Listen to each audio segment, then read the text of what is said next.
Should I go to see a counselor who takes my insurance, or should I go to see a counselor and just pay cash for it? And what's the difference? Well, first of all, you need to go to a counselor that's going to help you. And so if money is the thing that's holding you back from counseling, then I don't really care. Go see a counselor that you can afford. If that means using your insurance, and that's the only way you can see a counselor, then please go use your insurance. Now about insurance, here's what's tricky about insurance.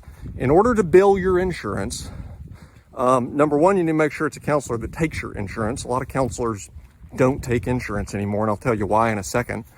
But the thing about insurance is, for an insurance company to pay for your counseling, to reimburse your counselor, the counselor has to assign a mental health disorder to your name.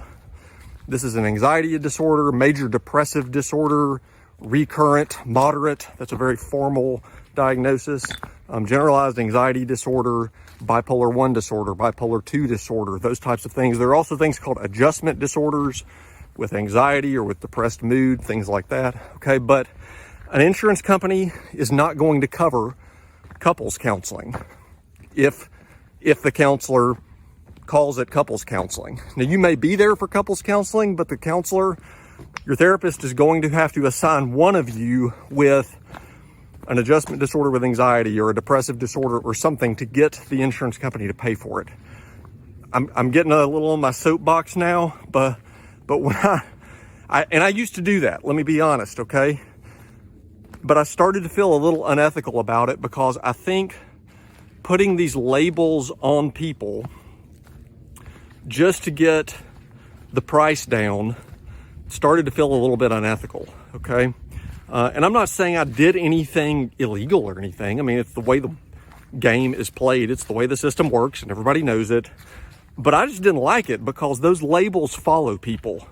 You know, 2 years from now, if you apply for life insurance and the person on the other end of the phone doing your little interview says, "Have you seen a counselor?" "Yes." "What's their name? We need to get records from them." Oh, all of a sudden, you went to see a counselor. They diagnosed you with depression because you were struggling at work a little bit with a bad coworker who was making you sad because they're a jerk. Well, now your insurance premiums go up because you have a depressive disorder, diagnosis on your record. And I just don't like that. Now, yeah, I diagnose people when it's very clear that that's what we have to do, but I'm more interested in helping people than labeling people. So here's the way out of that. Go see a self-pay therapist that doesn't have to diagnose you with something. The downside to that is a lot of the times it's going to be a little more expensive. Okay? Right. So self-pay versus insurance, do whatever you think is right for you, but just know that going in, because a lot of times people don't know, and they get some unexpected consequences because nobody has really shared that with them, that other side of it. So if you have other questions about self-pay versus using your insurance, please let me know. If you have strong opinions, let me know. I'm happy to answer those questions. I'll talk to y'all next time. Leave your comments, questions. See you then.